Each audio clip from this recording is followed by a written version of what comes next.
Thank you. Good evening, everyone, all of our community partners. My name is Mariana Rial, and I'm the Mental Health Services Act Senior Planner with Alameda County Behavioral Healthcare Services Mental Health Services Act Division. And I'd like to welcome you to this evening's Mental Health Services Act 101 webinar on how to read the MHSA plan, which is co-hosted in partnership with our MHSA media partner, HHREC, or Health and Human Education Resource Center. So this webinar is a component of our outreach efforts to publicize the release of the Mental Health Services Act plan update for fiscal year 2022 through 2023. This MHSA plan or report really celebrates the accomplishments of all of our community partners and the programs they coordinate in Alameda County.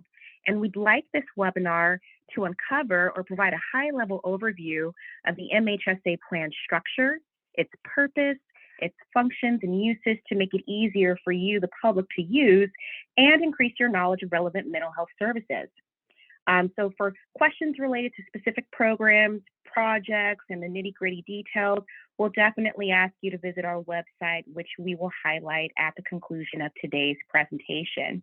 But in terms of what you might receive by participating in today's webinar, our goals are really to increase community awareness around MHSA, to increase your knowledge of MHSA's public comment period, and increase community knowledge of the MHSA plan, particularly its structure and function and uses. And so in order to accomplish those goals, we have some highlights that we'll be reviewing today. We'll definitely go over MHSA, its regulations, and what the plan approval process is to lay the foundation. We'll review the location of the plan so you know where to go to retrieve information.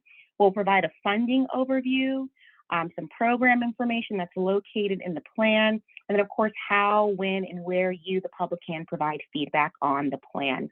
And so our learning objectives today are that hopefully you'll be able to define what the Mental Health Services Act is, that you'll be able to identify a public website where the plan is located, that you'll be able to identify where client stories and experiences are located in the plan, that you'll be able to identify or at least locate services for vulnerable populations in the plan.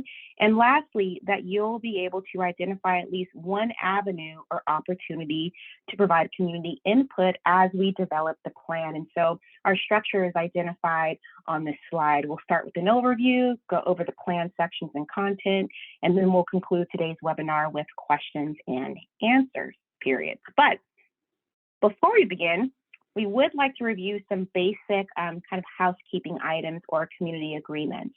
In terms of Zoom etiquette, this webinar will be recorded and available at our host website, our media partners website. And to prevent disruptions during the recording, we've muted all devices, but there will be an opportunity to use the Q&A box to direct questions to our team, and that will be monitored by HHREC's MHSA program manager, which is Robert Williams. So feel free to use the Q&A module on your Zoom toolbar if you're joining us by the web to ask questions later on.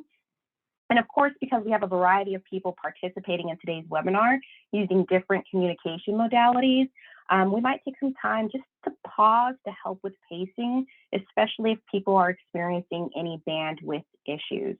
And then of course, we hope that you're able to just have fun and learn about services that are available for you or for people within the community to use. Of course, if you experience any issues in hearing today's presentation, you can log off, log back on, or hang up your phone and dial back. And then again, visit our website or our host website to view the recorded session. One thing that we thought might be helpful to include at the beginning of the webinar presentation is a glossary of terms. Many of these terms will be used throughout today's webinar and will be defined at later points. But we do want to highlight that this slide will be available on the recorded webinar presentation. So you can visit our website or HHREC's website later on to view the recording. But we do want to note a few terms that will be used again and again. Of course, the second bullet point is CBO. And when we use that, we're talking about our partners in the community that manage MHSA services, which are community-based organizations or community-based agency. You can use them interchangeably. We might even use the term CJI, and that means individuals with some level of criminal justice involvement. And then, of course, what's really important is MHSA, which is about the 8th bullet down. And when we're talking about that, we're talking about the Mental Health Services Act, which is the subject of today's presentation. And of course, don't worry, we will review all these terms later on, but they will be available in a recorded webinar session. So before we dive into the plan, what we'd like to do is start by providing some background or context to what the Mental Health Services Act is, or MHSA, which is very unique to our state of California. California voters passed Proposition 63, also known as the Mental Health Services Act, or MHSA, in the November 2004 general election. And the MHSA was about promising to greatly improve how mental health services are delivered and how individuals receive treatment across the state of California.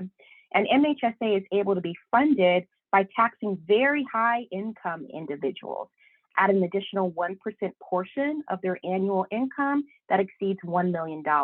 And just to give you an idea, there's about 0.1% of Californians that have incomes in excess of $1 million.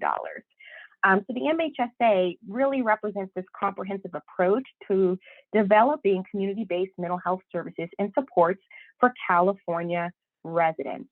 In Alameda County, or locally, the Alameda County Behavioral Health Care Services Department, or ACBH, administers MHSA. And of course, to provide an orderly implementation of MHSA, we do receive oversight from the California Department of Mental Health. And so MHSA is so broad and rich that you can think of it as being broken up into 5 components or 5 areas.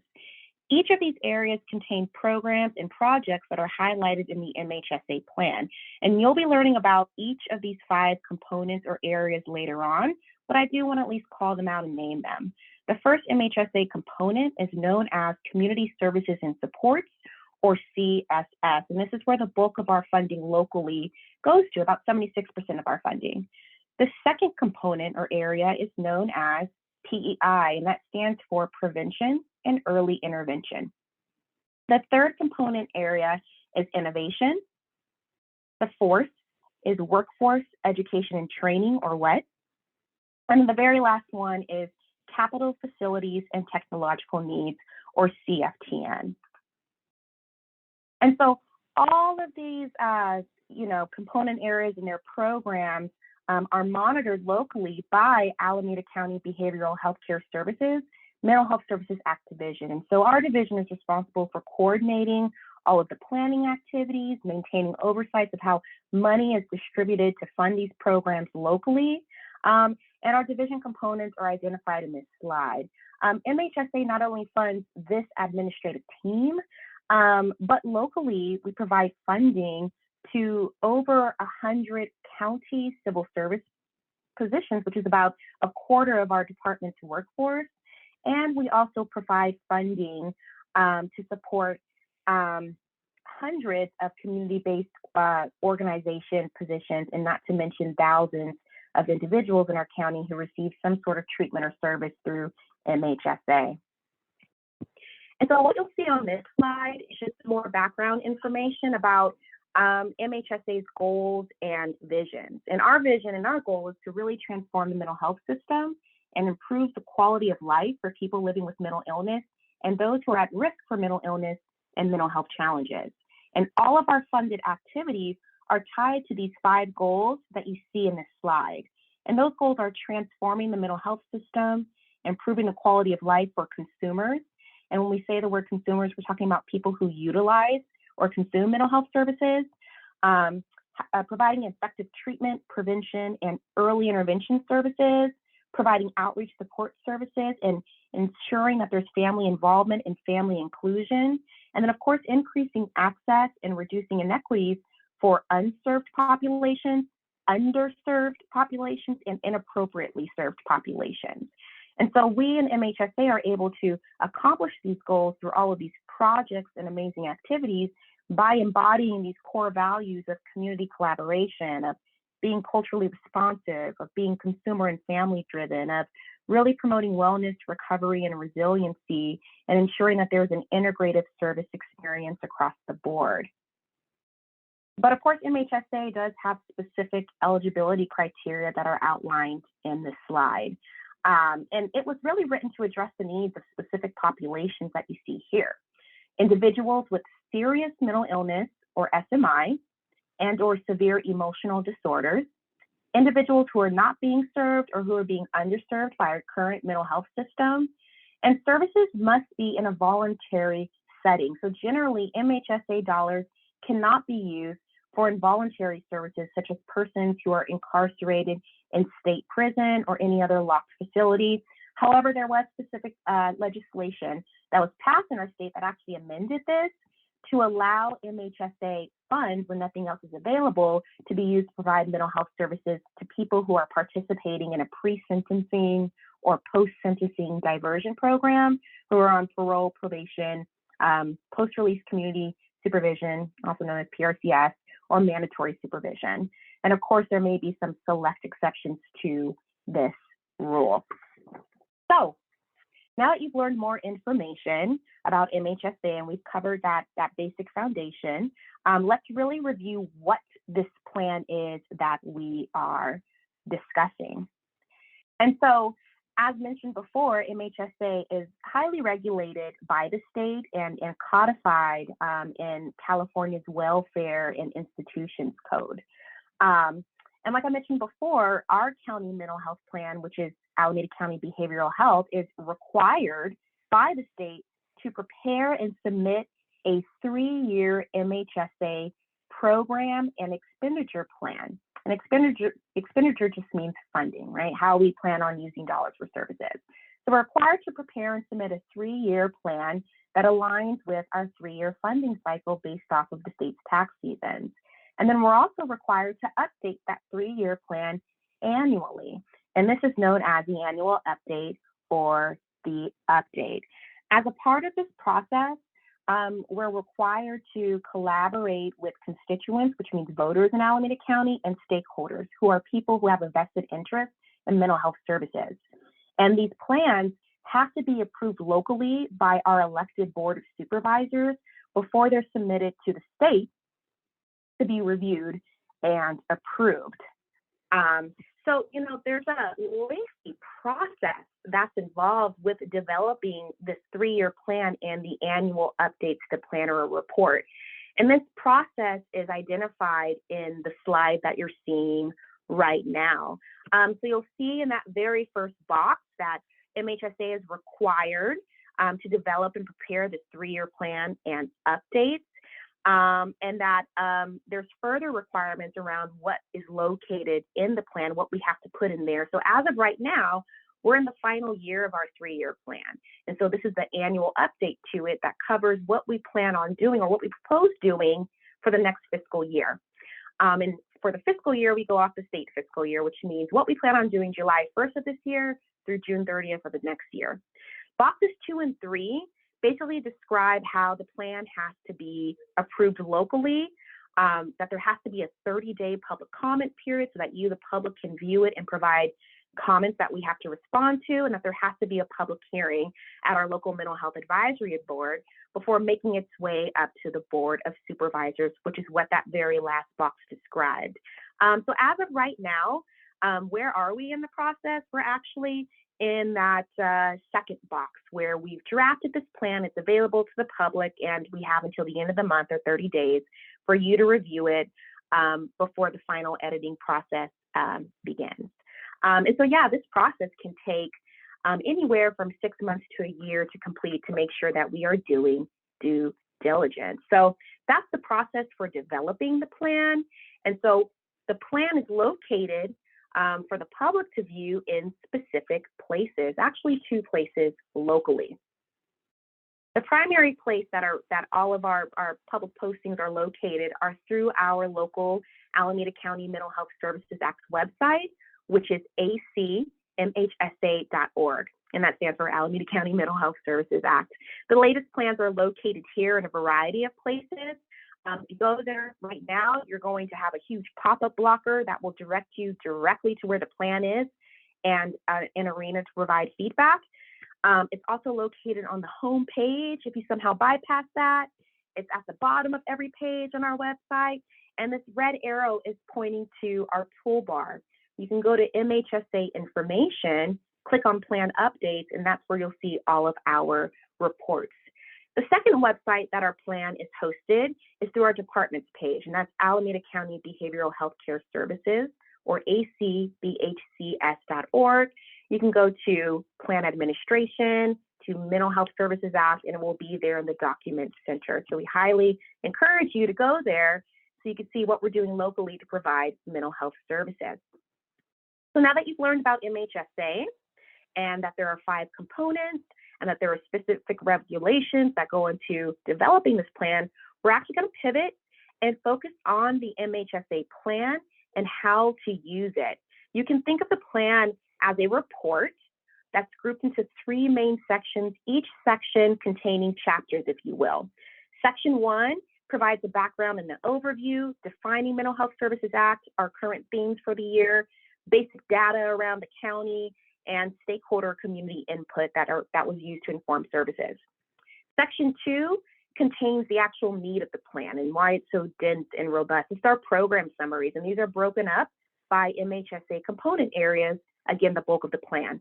And Section 3 is the appendices. This is where we put supporting information, anecdotal information that might be too large to fit into the report, but where you can go to just receive additional information. And so the rest of today's webinar presentation will really break down the plan following this format using these 3 sections. Let's go ahead and start with Section 1.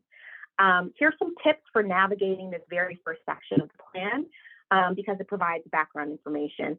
Please start with the table of contents or the TOC to find what you're looking for. It's the cornerstone of the plan. You can use the table of contents as a resource guide because it identifies every single MHSA funded program contained in the document. And the program names are pretty descriptive. So if you're looking for a program that services, for example, the visually impaired or the deaf community, you'll literally probably see that population mentioned in the program name in the table of contents. If you were only looking for services for children or the transitional age youth population, you'll probably find that identified in the table of contents or for refugee programs and services that exist. So this table of contents is hyperlinked to its starting page, and that really makes it easier for you to navigate such a large report.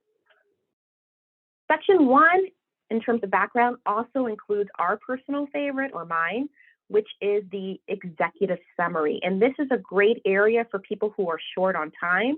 This chapter, the executive summary, directly follows or complements a letter from our department director that precedes it. And that director's letter is like a preface or the foreword of a book and endorses the plan and current practices and all the data therein. And so the executive summary follows that. It's very high level, descriptive, and it synthesizes a multi-100-page report into bullet points, all in less than 5 pages. So it'll define what MHSA is. It'll give you a really quick paragraph on our working budget for the next year. It will highlight community trends and feedback from our community input and summarize how we included the community in designing this. And it will identify all our new programs and initiatives in under 5 pages. Another chapter, if you will, of Section 1 is the MHSA plan update or summary of changes. And this is a great area for people who are just looking for new stuff. Maybe you've reviewed our previous plans. You just want to know what's different, what's new that we're funding. And so this is a great place for you to start because this really identifies our current priority areas that were summarized in the executive summary. This is where you're going to go to see how community input from previous years has impacted current and planned activities. And so we identify new programs and initiatives by getting feedback from you, the public, through surveys and interviews and an extensive planning process, Through public comment, information is gathered from our stakeholder groups, from needs that are expressed directly to county leadership, from impending legislation that's going to impact us locally, through local trend reports and external events such as a surge in a population such as unaccompanied immigrant youth, or an increase in justice-involved populations, some refugee or migrant crises, or COVID-19 was a major event that impacted us. And so if you go here, you'll see some programs and initiatives that we plan on hopefully funding this year, such as expanding our service teams and providing more funding to our PEI programs that serve marginalized populations. You're going to find that here in this section. Another major part of Section 1 is the budget. We have a very comprehensive funding overview that's provided in our plan.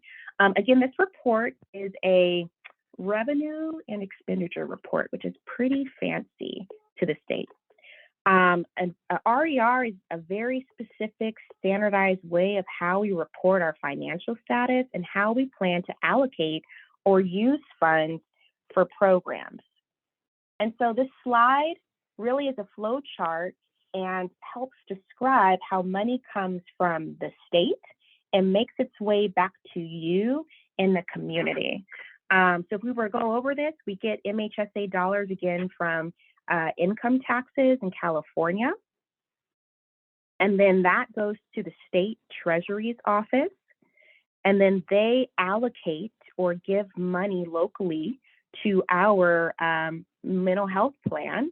And that money is really managed by our local auditor controller's office, and money is placed in an investment account so that we can reap some sort of benefits and then distribute it to us. And so we project this coming year that we'll have a budget of about $150.6 million that has to go towards local services. And so we're required to contract or enter agreements with local community-based organizations who are experts in a particular area, and will actually use those dollars to provide services directly to you in the community. This entire process is heavily regulated by a variety of different, units and departments in terms of accountability. And so in our plan, you'll see all the dollars in a funding summary chart that looks like this slide. And I'm going to spend a little bit more time on this slide breaking down money, because we receive so many questions about budgets and money, and it can be a little confusing to see all of these numbers. So all of this information is located in the beginning of the plan, and this budget is an overview of how much money we can spend for each of those 5 component areas. And so let's break this down line by line, starting with the very first category that you see, which is A, estimated money for this coming fiscal year. Line 1 says estimated unspent funds from prior fiscal years. So again, MHSA funding is reported over a 3-year cycle. We're several years behind based off the tax season. So we have up to 3 years to spend down money, or it has to be given or reverted back to the state and then is redistributed to other MHSA programs. So this is just telling you how much money we have so far that's unspent. Item number 2 says estimated new funding. So this is going to be new money that's given or allocated to us by the state based off of current income taxes. Line 3 says transfer. Well, what does that mean? Well, based off of MHSA regulations, we can actually transfer money from our CSS component to some of the other component areas. And so this is money taken out of CSS to fund some of our workforce initiatives and some of our capital improvement areas. And then you'll see line number 4, that's access local prudent reserve. That's pretty fancy. So the prudent reserve is basically a mandatory savings account for rainy day funds. If there's an event that impacts us and impacts state money like COVID, right, then we at least have money set aside in this rainy day account, and the state tells us how much money we are required to have here that we basically cannot touch. And then line 5 is estimated available funding, and then we can summarize everything by the second line, which is B. estimated funding for the next fiscal year. And this is where we got that number in the previous slide. It's the same number that you're going to see in our executive summary, $150.6 million. This is how much money we plan on expending or giving back to mental health services locally.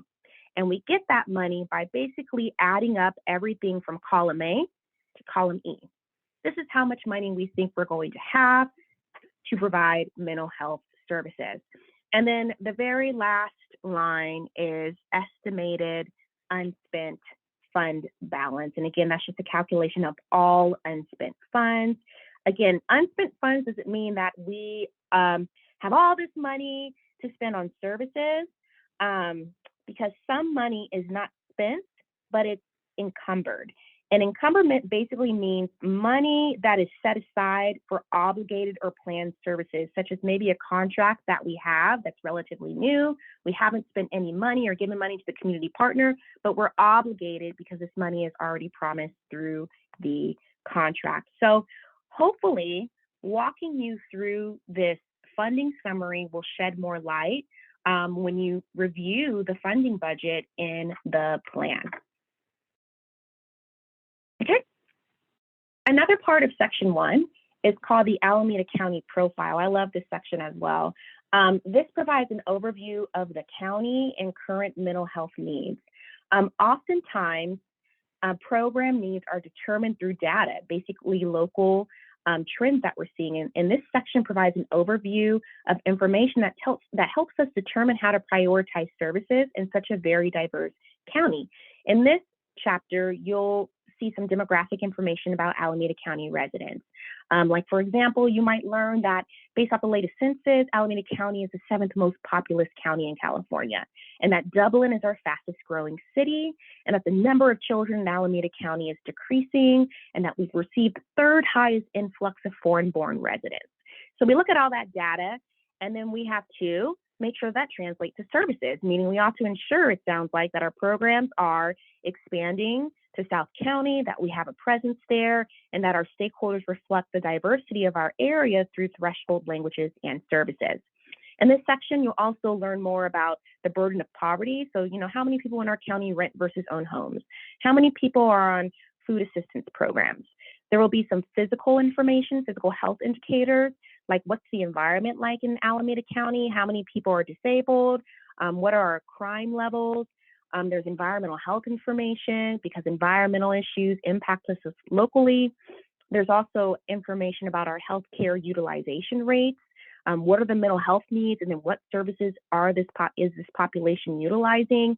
And then you'll have a really great summary on COVID-19 and how that's had a major impact on mental health issues in our county.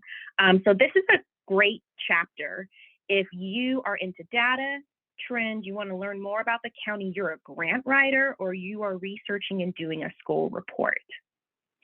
And so the very last chapter of section 1 that we're moving through describes when, how, and why the public is invited to provide input on mental health services that they've identified as a pressing need. Community input is received throughout the year, but there's 2 main times during the plan development process where that occurs. The first is right now through the 30-day public comment period, but we're able to develop this plan through the other process. And that's when we conduct a community program planning process, or CPPP. This occurs every 3 years. And in Alameda County, we actually choose to do this on an annual basis. The community input process really helps our department prioritize needs, especially if additional money is available. This allows us to identify new programs, fund them, potentially expand existing programs with positive feedback. And you can learn more about the CPPP in this chapter of the plan and by navigating to the appendices section, where we literally include a full transcript of every single comment or piece of feedback that was provided through surveys or through community forums and community listening sessions. In terms of who can provide feedback, that's anyone. Through the CPPP process, we definitely prioritize specific stakeholder populations because we want to make sure that it's reflective of the diversity of our county in terms of the geographic location people are coming from, age, gender, race, ethnicity, making sure that people who actually are dealing with mental illness or their family members are invited to participate as well. And so data from this process greatly influences our planning process for future programs.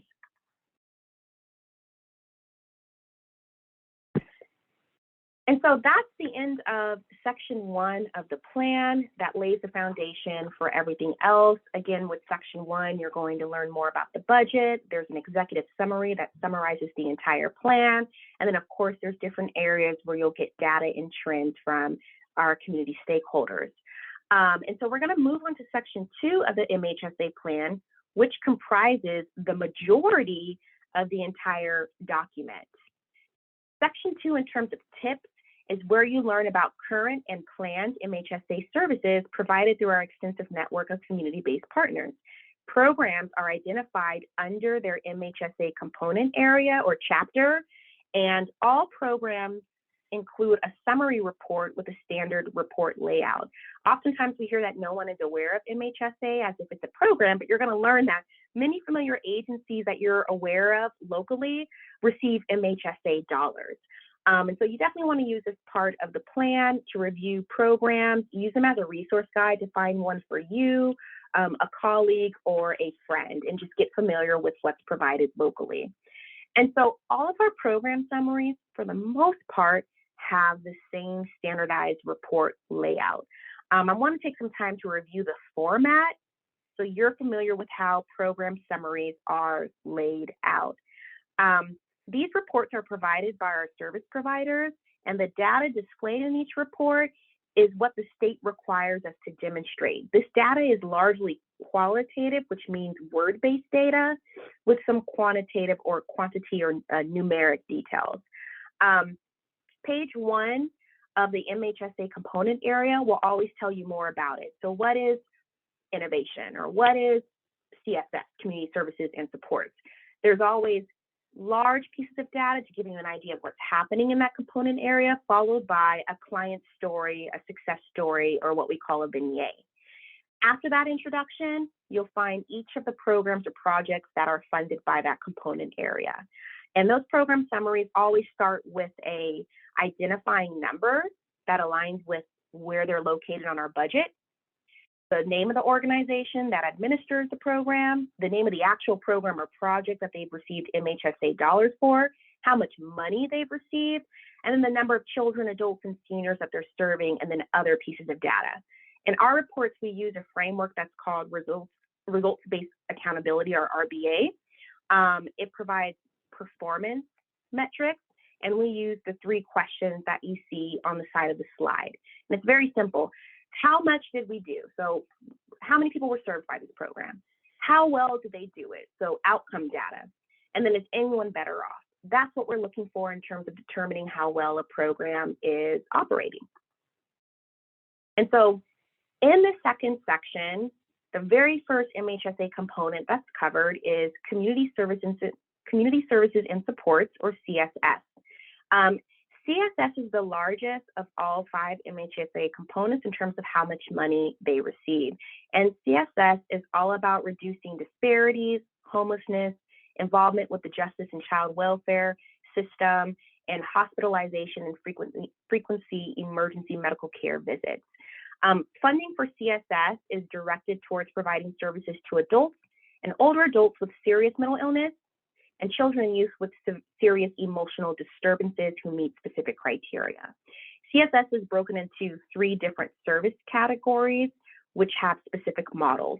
But overall, CSS has more than 80 projects that are funded through 43 work plans, and as a component receives almost $100 million annually. And so this is a great area for you to go to if you're looking for direct treatment services for adults or children with severe mental illness or severe emotional disturbances.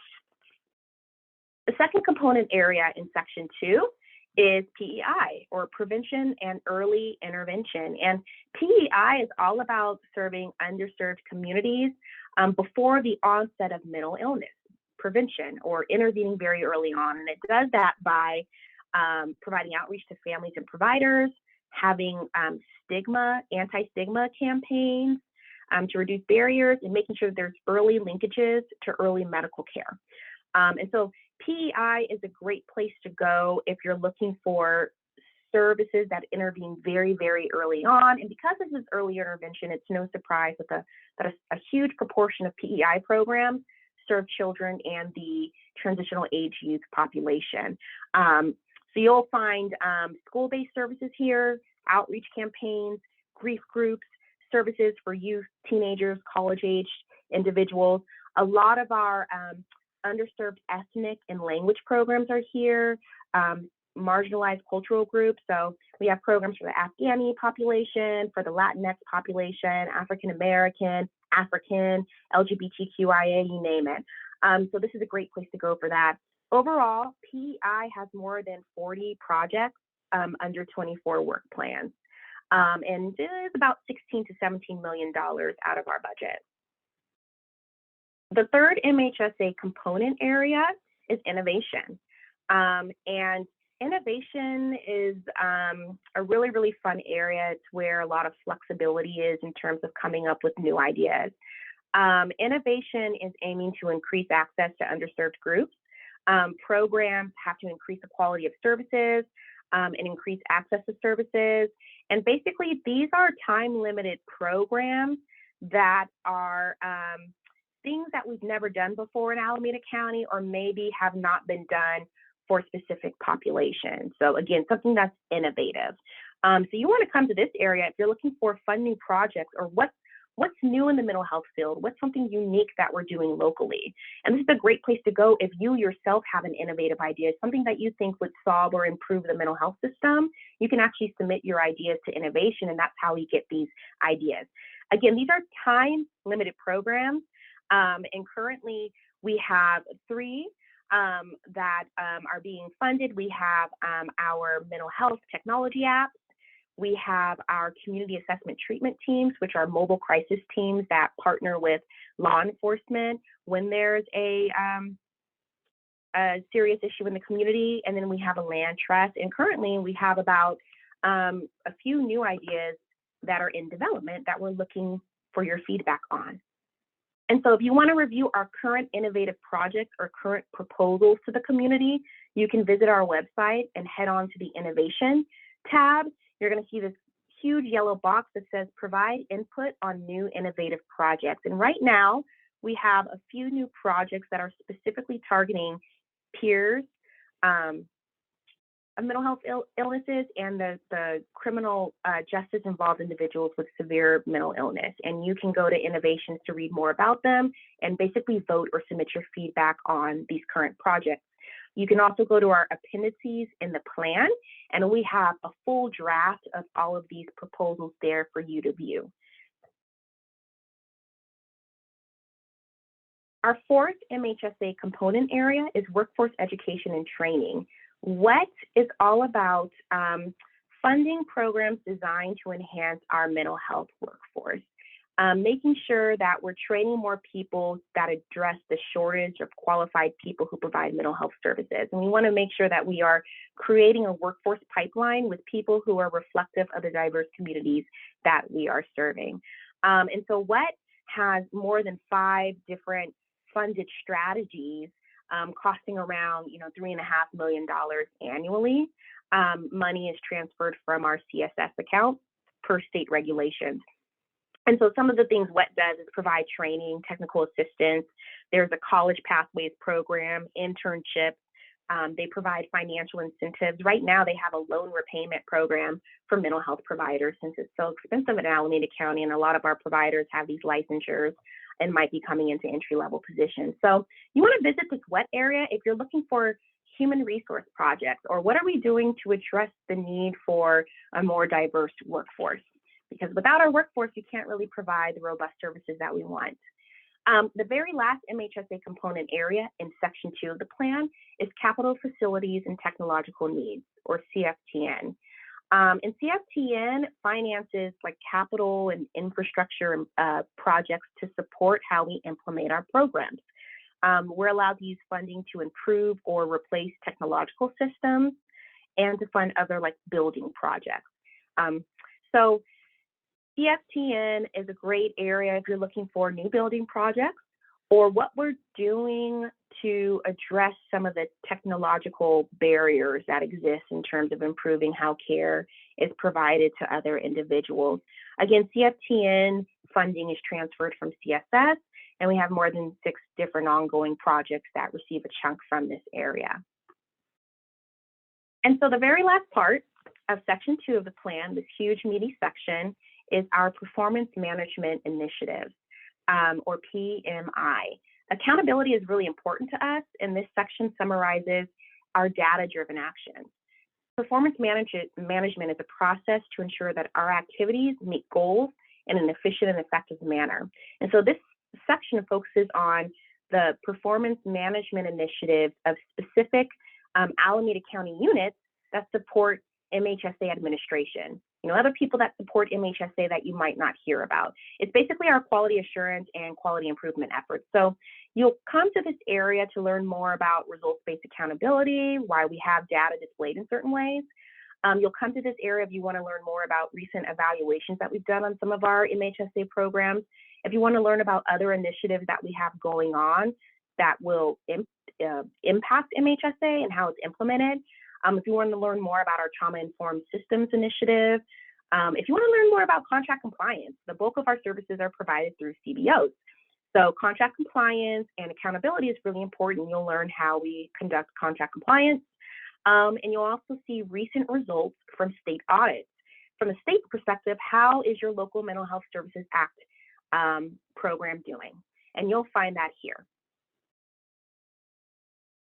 And so in conclusion, in terms of section 2 of the plan, this is where you're going to go to actually learn about the MHSA funded services, projects, programs, activities, whatever you want to call them. They're very extensive, and you'll learn a lot about our network of partners in that area. And then we're going to transition right now and move on to the very last section of the MHSA plan, which is the appendices section. And so some tips that we have for you in terms of navigating this section, since it's so robust, is to not sleep on the appendices. This is a really great place for you to go to look at documents and information that supplement the plan. We provide evidence of our outreach strategies. We provide evidence of how many stakeholder meetings we've held, results of our local evaluations. Maybe you want to know who we received community input from. What are their demographics? What was their stakeholder affiliation? Did we make sure that we connected with the veteran population, for example?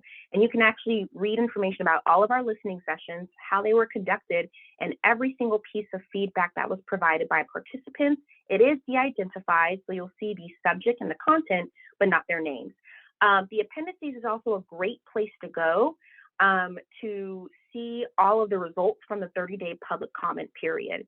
And so at the conclusion of our 30-day public comment, which we're in the midst of right now, that ends on April 30th, we, MHSA, have to respond to every single piece of feedback or comment that we get from the public. And then all of the public comments and our responses are then published in the appendices section of the final plan. Once everything is approved, goes through the Board of Supervisors to the state, then we have our final plan, which is usually available after the summer. And so this is where you're going to go to read a response to maybe a piece of feedback that you provided. Appendices will also include all of our innovation proposals that we have right now. And so this year we have 3. And so we're asking you, the public, to review these innovative projects and actually tell us what you think about them, provide feedback, maybe even highlight what your priority or preference is. And you can do that by April 30th by visiting our website at acmhsa.org. And so the appendices is just a really great place to find kind of other cool information that might not be outlined in the specific manner that you're looking for in the plan, as well as finding details from the community program planning process and public comment. Okay, so that's the very, very last section of the plan. So far, we've covered a lot of information, which honestly can be summarized by these 3 points. That MHSA is funded through a 1% tax on personal income over $1 million. Funding is not guaranteed because sometimes it's volatile when we're relying on income taxes. The second point is that the MHSA plan is required by the state of California and must be developed every 3 years with annual updates based off our funding cycle. And then the third point is that the plan has to include public feedback that we get through the community program planning process and through the 30-day public comment, and that the draft plan right now is available for the public to review at www.acmhsa.org. That's where you can provide feedback. You can also visit, if you're familiar with it, our department's website at acbhcs.org. Additional resources are available at the MHSA website, specifically on our community input page. So we have documents that complement this webinar. You can look at our outreach plans, other MHSA 101 PowerPoints. We have a how to read the plan infographic that summarizes this webinar. And of course, this recorded webinar will be linked to our media partner, HHREC's YouTube page. So this concludes our MHSA 101 webinar on how to read the MHSA plan. As a reminder, our draft MHSA plan update for fiscal year 2022 through 2023 has been released and is open for the public to review and comment on until April 30th of this year. During this time, you can hear more about the contents of the plan. You can provide feedback that's recorded, and the comments, of course, will be included in our very final document available later on this year. Our 30-day public comment always culminates in a public hearing, which is hosted by the Alameda County Mental Health Advisory Board. The public hearing details are available on our website at acmhsa.org, and the public hearing will be on May 16th. It begins at 3 p.m. Our presentation is typically around 5. We encourage you to attend because we'll have a more in-depth presentation on details that aren't covered in a general webinar.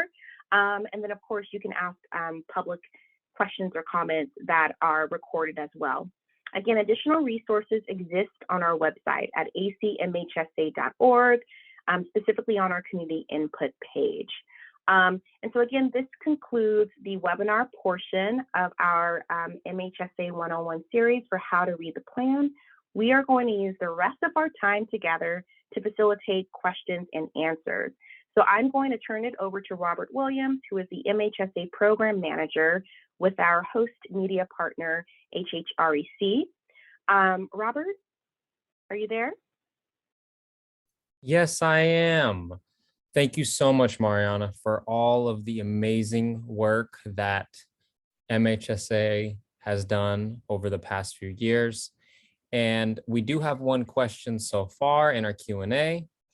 An anonymous attendee asked, "Greetings. I know this is going to be a lot of important information. Will this PowerPoint be available to attendees to refer to later?" That's a great question. So yes, this PowerPoint will be available for attendees. If possible, HHRE's team might be able to upload the PowerPoint PDF right now into the chat box, but we know a lot of you are probably joining by phone. So yes, this PowerPoint as a PDF will be available at our MHSA website tomorrow. So you can go to acmhsa.org to our community input page where we have all of our community documents. You'll find the PowerPoint, all the slides, as well as the how to read the plan infographic. That is the only question that I see so far. I don't know if anyone else has any other questions. Oh, another anonymous attendee asked, "How is community input integrated into the plan?" That's a great question. So I'll start from the beginning just because, you know, there's a lot of different terms that were used interchangeably. So when we talk about community input, we have a specific process that I covered. It's called the Community Program Planning Process, or CPPP. First of all, every mental health program is required to conduct a community program planning process. The state gives us a lot of flexibility and latitude in terms of what that planning process looks like, but we have to make sure that it's adequately staffed. And so we locally go about conducting the community program planning process in partnership with HHREC, who is our media partner. In terms of what we do first is we engage stakeholders. Stakeholder participation has to include representatives of unserved and underserved groups, as well as their family members.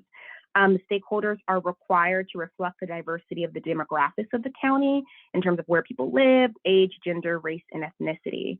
And we have to make sure that we involve them in the planning process as it concerns mental health policy, program planning, implementation, monitoring, quality improvement, evaluation, and budget allocations. Okay. And so we go about doing this community input process by hosting large-scale community forums, as well as hosting community listening sessions that target those groups that are identified by the state, as well as other groups that were flagged in previous community input sessions where residents identified the most underserved populations in Alameda County. From there, stakeholders can provide feedback on current programs, identify current mental health trends or services that they're seeing in the population, identify at-risk populations that they feel like are being underserved or unserved, and they can also recommend new programs and services, especially for our innovation program. For this recent annual update, we actually coordinated our community input beginning in October and ending in January. We had pay forums, we had 18 listening sessions with over 307 participants, and we were able to identify a variety of themes from stakeholders, such as how a lot of people are feeling isolated, that workforce is needing, that we need to address response times in our systems, that we need more services for the African American community across the lifespan, that we need more supports and activities for the LGBTQ community, especially the transgender community, and more peer support services. And so we take the data that's gathered from stakeholders and through the 30-day public comment period, and then we identify the top 10 most pressing needs. We then compare that to local trends that I mentioned earlier, needs that are expressed directly to our leadership teams, and needs that are a reflection of maybe current trends or crises that are going on. When we have additional funding that's available with MHSA that's not already obligated or promised to existing programs and services, then we're able to use that money and fund new programs or expand current programs that's actually based off of the top 10 to 15 needs identified through community input. So community input is heavily incorporated in our planning modalities in our county, and the best way for you to see the results of previous input and how that translated to new programs is by reading that plan update summary of changes at the beginning of the plan. That's how you can compare that to what the community flagged. So for example, we are expanding services for the African American population, other ethnic groups, et cetera, based off of surveys and data from the community listening sessions. Our innovative projects that are implemented were based off of the top 20 ideas that were submitted by the public. So there's a direct correlation between your involvement and then how we're identifying what will be implemented locally. Understood. Thank you so much. Now we have another individual, Tom Abate. Hopefully I'm saying their last name correctly. He or she is asking, is there a clearinghouse for families or friends of people with mental health issues to navigate the resources available? Ooh, would you be able to provide, I want to make sure that I'm defining clearinghouse the way that it was intended. So I hope this participant is able to provide a little bit more context, just to make sure I don't go left wing. So the context is,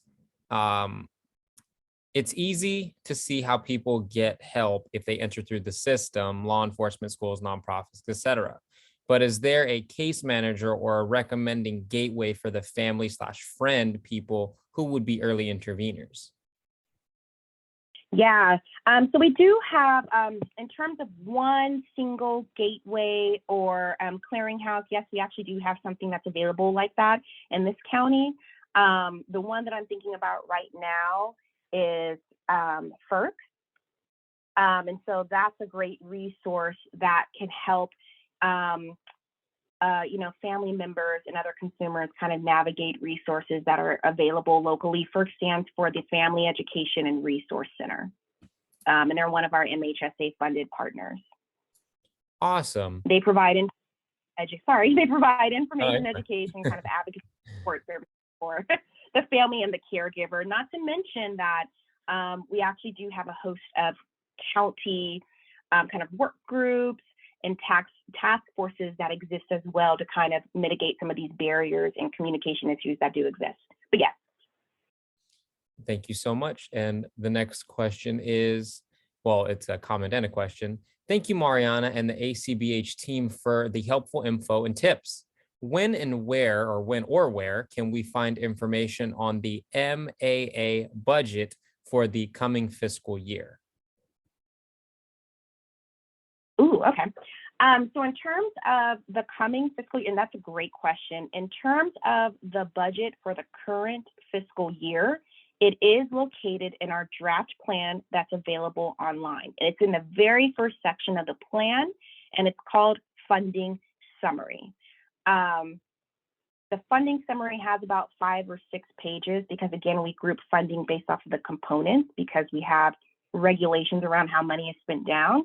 But this is where you're going to go in the plan to find specific budget line items for maybe a program or Medi-Cal reimbursement that you care most about. Awesome. And the final question we have is, how and where is this announcement being put out in the community? How many people do you estimate will provide feedback? Ooh, that's a great question. So our outreach strategy is always publicly available in the plan. I always want to point this out because I'm not sure if people are familiar with this. So our entire outreach and marketing plan and the strategies that we use each year is located in all of our plans. It's in the appendices section. So it's called the outreach and marketing plan. I think it's appendix B something. That's going to tell you every single strategy that we use to go about doing community input and to market our plan for 30-day public comment. Some of the strategies that we use are very broad-based. We've used media billboard campaigns, public service announcements. Currently, we have ads that are circulating in a variety of online and print-based media platforms through our provider network, through county newsletters, distribution lists. We've used some of our in-home outreach teams to actually do street-based marketing and outreach for people who use services who might be maybe on the street or transitional are receiving information. We use social justice PR firms, you name it, as well as our existing network of stakeholders. However, in terms of our current numbers, we will be able to give that to you in the plan because we're in the midst of 30-day public comment. But I can tell you during our last community program planning process for the 3-year plan, information was sent out to more than 14,000 county employees and county residents. And we had, in the last 2 or 3 years with listening sessions, we've had more than 400 people participate in more than 30 listening sessions. We've had more than 6 community forums. And in our last 30-day public comments for this 3-year plan and annual updates, we've had more than 300 responses. And off the top of my head, I can't tell you the percent increase from previous planning cycles, but I can tell you we've never had that response before. Because I don't want to give you incorrect information, I highly encourage you to read the executive summary because there's always a community outreach and community input summary on our efforts and what the yield is. But yeah, more than 300. Awesome. And then actually, we just got a new question. And the new question is, can one advocate for funding for new mental health programs during the 30-day period? How does one advocate for the MHSA to allocate funds for new mental health programs? Is it through the CPPP? Mm-hmm. Yes, I was really excited. So I kind of interrupted Robert, but yes, because that's really what this process is for. It's for advocacy. We don't really know what's impacting you locally unless you tell us. And so you have 2 different ways that you can do that. Before we develop the draft plan, usually beginning in the fall and through January, we do receive community input. So we use that to design this new plan and identify potential new initiatives. Another way to provide input is right now through the 30-day public comment. So the way that you would go about doing that is you would go to our website at acmhsa.org, and I might even walk you through it and share my screen for those who can see. If you go to our website, you cannot move forward without seeing a picture of our plan and a link to provide 30-day public comment. Okay, you're going to click that link, and there's an online form. We're asking you for basic information and about yourself, like are you a stakeholder? Like are you in law enforcement or a consumer, a family member, caregiver, interested resident? It really helps us with demographics. And then you provide feedback. A lot of times people use this to advocate for existing programs, especially programs that might be losing funding. All right, so you can put in the comments, you know, this particular program was really beneficial for me and for a loved one, or I really think that this program will be successful, et cetera, et cetera. And you should definitely encourage your peers, colleagues, and others to participate in this process with you, because it is a numbers game. We're looking at the majority of the feedback from the public and what they're identifying, and is there a trend. This definitely helps identify programs that are working well. People have used this as an opportunity to identify glaring issues in our system and to provide recommendations and to identify new and innovative funding. So that's how you would do it through this 30-day public comment process. Our plan is a draft, which means that there's still wiggle room for making some revisions and edits, because there's always last minute money that comes down after the tax season from the state, and sometimes some final changes that come out of this 30-day public comment process and other comments that are sent directly to our leadership team. And so right now, our budget is almost pretty set, but there can always be some last minute fluctuations. And anytime there's new funding available, your feedback definitely helps. Sometimes people advocate for programs that we already have. Maybe they just don't know it, right? Other times, sometimes people might advocate for a program that sounds amazing, but because of state regulations, we might not be able to fund it, especially if that person is, experiencing some involuntary treatment. So those are caveats that I always want to put out there for people, that MHSA does have specific eligibility criteria, and there is a certain amount of money that we are supposed to spend in those each areas, and that paired with public feedback is how we identify and flag new trends and new initiatives that are summarized in our plan update section. In addition, all requests are reviewed by our leadership team. Awesome. So that's the best way. Rob, I am going to, while you ask a few more questions, I'm going to pull up where to provide feedback, okay? Awesome. The next question actually is there a MHSA complaint process? Yes, there is a grievance process. There's a grievance process. You can go to 2 different places in order to submit a grievance or a complaint. You can go to our department's website, which is acbhcs.org, and there's an issues resolution section for grievances. And then you can also come directly here to our acmhsa.org website as well for a grievance or a complaint specifically dealing with an MHSA funded service or program. What you're seeing right now on my screen is our Alameda County Mental Health Services Act website. As you can see, there's a pop-up. You can click this red hyperlinked sentence that says public comment form, and that will take you directly to where that form is. You would also come here to submit a grievance or a complaint. Oops. Okay, so public comments, click this blue button to share your public comments, write it in the box. And then you can always contact us anytime you need to submit a grievance or a complaint. My computer might be running just a little bit slow, but I want to highlight this toolbar so you can see where that is. Okay.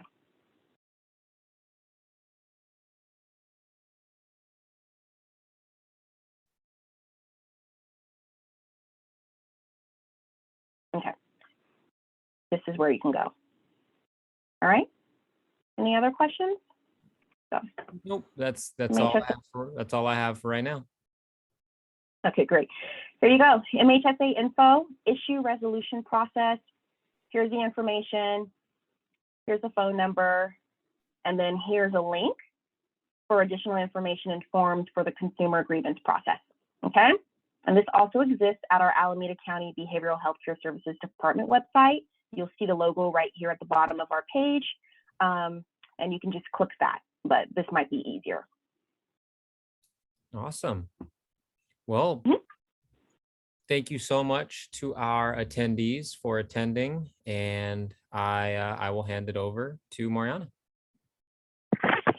Yeah, thank you so much, Robert and HHREC, for providing the platform and helping to facilitate the Q&A. Again, I just want to send out one quick reminder and announcement. This recorded webinar will be linked to our acmhsa.org website. If you go to the How to Get Involved Community Input section, you'll find the PowerPoint, the PDF, a great infographic that can be used on how to navigate the plan. You will also find the PDF of this PowerPoint as well as other one-on-one handouts about MHSA on that page as well. Our recorded webinar will be linked to HHREC's YouTube page. I believe HHREC put the YouTube link in the chat box at the beginning of today's presentation. So it's the HHREC MHSA podcast and YouTube page. And we will also link the recorded webinar to our ACMHSA page as well. We thank you so much for attending tonight's webinar. And of course, encourage you to visit our website. Please review the MHSA. Thank you. All right.